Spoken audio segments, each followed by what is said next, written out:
Grand Theft Auto San Andreas. Never thought we'd be back here, but with the appearance of emulated PlayStation 2 titles on PlayStation 4, well, the time has come.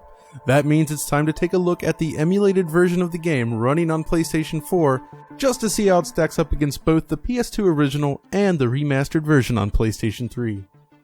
At the time, San Andreas was really pushing the limits of what you could do on a PlayStation 2. Of course, in terms of visual quality, it actually falls far behind the best looking games on the system, but that's only because it delivers a scale that no other game on the PS2 could match.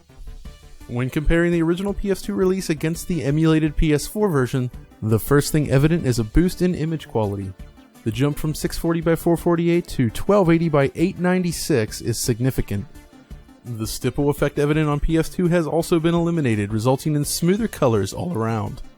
In comparison, the PS3 remaster runs at 720p, with no anti-aliasing, resulting in a rather messy overall presentation. This remaster also makes sweeping changes to the original game that are technically beyond what is possible on a PS2, but ultimately works against the visual design of San Andreas.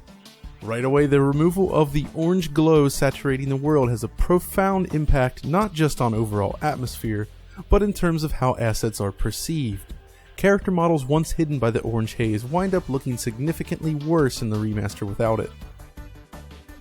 This orange glow and other frame buffer effects so prominent in the PS2 version of the game is also an important point of reference for the accuracy of the emulator on PS4. This particular effect has proven somewhat tricky to reproduce when emulating the PS2 version using PCSX2, so seeing it function properly here is a good sign for things to come. Another interesting thing to note, the lack of MIP maps in the PS2 version actually works in its favor on PS4, giving the impression of greater distant texture detail.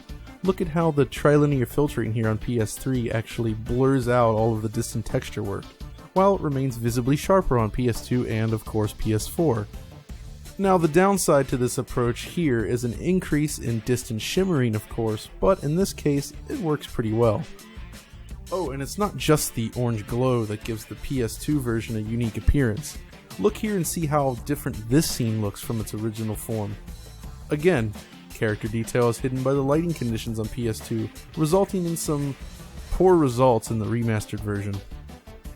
The PS2 game makes heavy use of things like this motion blur effect and the heat haze, which give it a unique appearance. With a simple approach to rendering and a fast fill rate, PS2 games often made extensive use of such frame buffer effects, and it can work really well. Without these effects in place, however, the game just doesn't look right, and that's what we're seeing here with the remastered version. Ultimately though, it's pretty clear that this remastered version was just a quick port job from mobile. The more interesting news here revolves around the PS2 emulation on PS4. With San Andreas on PS4, we now have a game which did not work particularly well on PCSX2, now displaying all visual effects as intended at a higher resolution on PS4. Anyways, that's all for now. Be sure to check out the rest of our channel for more cool videos, and of course the full face-off for Grand Theft Auto San Andreas.